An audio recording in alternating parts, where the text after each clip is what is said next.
Hi, with increasing usage and reliance on APIs in today's interconnected digital landscape, security threats targeting them have also grown over the years.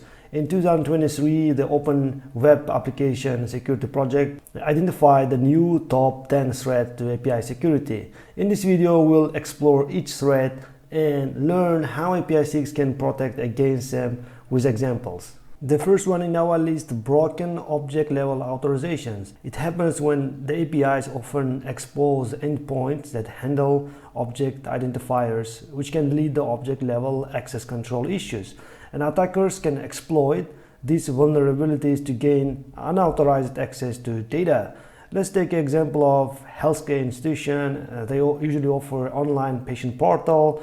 Due to flaw in the portal design, once a patient is authenticated, they can modify the URL and request parameters to access the medical records associated with a different patient ID. For instance, patient Steve logs into the patient portal to view his medical records. His records are accessible via the URL /patient/123, but Steve is very curious and he changes the URL to /patient/124 and discovers that he can now view the medical records of another patient. This exposes significant privacy breach and violates regulations like the Health Insurance Portability and Accountability Act. And one of the recommendations of OWASP, we need to implement a proper authorization mechanism that relies on the user policies and hierarchy. APISIX Gateway supports OAuth2 and JWT-based authorization flow with the help of plugins. You can use OAuth2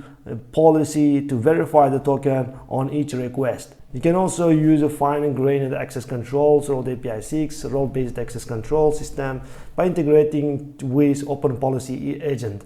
By setting specific roles and permission in APISIX and connecting these roles with specific users and tokens, you can ensure that requests to the sensitive endpoints are properly authorized. And the number 2 is broken authentication.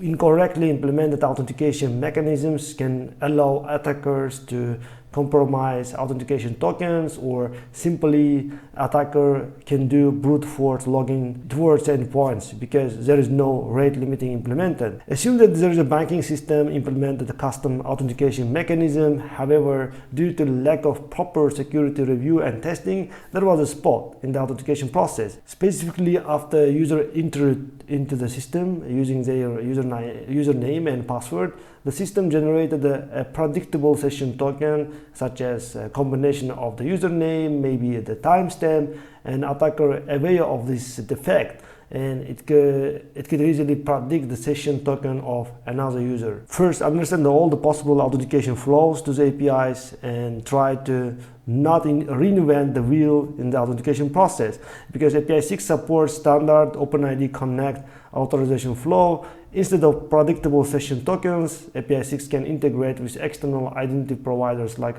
O0 or session management systems using plugins to make sure that session tokens are random, encrypted, and have a limited lifespan. To prevent the brute force attacks on user accounts, APISIX rate limiting plugin can be used.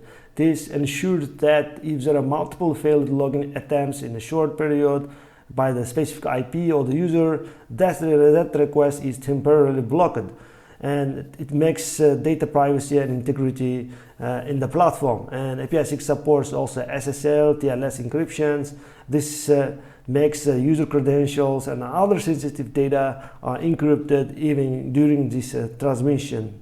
Third one is broken object property level authorization. This threat arises from the lack of or improper authorization validation at the object property level of the APIs, which leads to unauthorized information exposure and manipulation. Let's take usually each online shopping platform that has APIs allows the registered users to update their profile details such as name, email, shipping address, and payment details. Additionally, each user profile has a property called user type, which can be either a regular user or admin user. Due to issue in the API's design, users can also modify the user type property in their profile update request. Assume that at least a regular user discovers this flaw when she inspects the API request using her browser's developer's tools. She notices that when updating her profile, a JSON payload is sent to the server, and at least modifies the user type value to admin and sends a request. To her surprise, her profile is updated. She now has administrative privileges on the platform, which allows her to access sensitive data, modify product listings, even view other users' order histories. And recommendations here ensure that exposed object properties such as user type are accessible only to the user and that has a permission, and keep the return data structure as a minimal based on the business requirements. To achieve this, you can use APISIX request validation plugin that can validate incoming requests against predefined schema, or use the APISIX airbag role-based authentication control system to set up roles for regular users and admins. To remove unnecessary data that is exposed to the client, APISIX provides a response rewrite plugin that can modify the API responses on the fly. The number 4 is unrestricted resource consumption. Typically, it happens when attackers can exploit the APIs to consume huge number of resources, leading to denial of service attacks and increased operational costs. An example here can be a cloud-based file storage service that allows users to upload and store files and share them with others, maybe access them from anywhere. The service doesn't have any restrictions on the number of files user can upload simultaneously or the size of each file. As a result, a malicious user or bot can upload a number of extremely large files in repeatedly and consuming the significant amount of server resources. This can lead to slower response times for other users, potentially server crashes, and increased infrastructure costs for the service provider. We need to define and enforce maximum data sizes for all incoming parameters and payloads. We can use the client control plugin from APISIX to set the maximum size of the request body so that users cannot upload a large amount of files, or use a request validation plugin to validate query strings, especially those controlling the number of requests returned from that API. And we can also block the bot, script, or user agent from sending unwanted data. You can leverage the UA restriction plugin, which is a resource restriction plugin, and also you can implement rate limiting based on the business needs. APISIX provides a limit request, limit connection, limit count plugins that can restrict the rate based on the specific requirements, and this ensures that users cannot flood the system with a large number of repeat requests. Number 5 is functional level authorization issues. This threat arises when access control policies are sometimes too complex with various levels, groups, and roles, and there is a huge distinction between administrative and standard functions, often results in permission vulnerabilities, and attackers can take advantage of these weaknesses to access resources of the users and administrative features. Let's take an example of online learning platform. Offers various courses to students. With the problems with the platform's design, students can access also instructor-only functionalities by manipulating URLs or the API endpoints.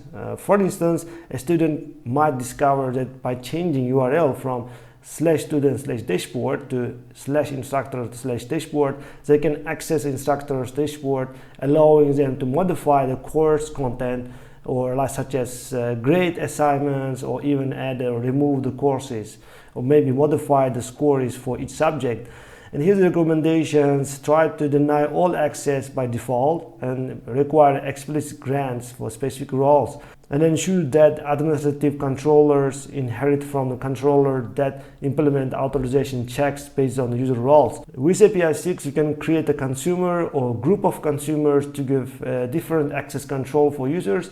Then you can use access token like a JWT authentication plugin can be you configure it to include the role information in the token when user logs in, and the JWT tokens they receive will contain their role, student or instructor, and APISIX can then verify the user's role from that token before granting access to specific functions.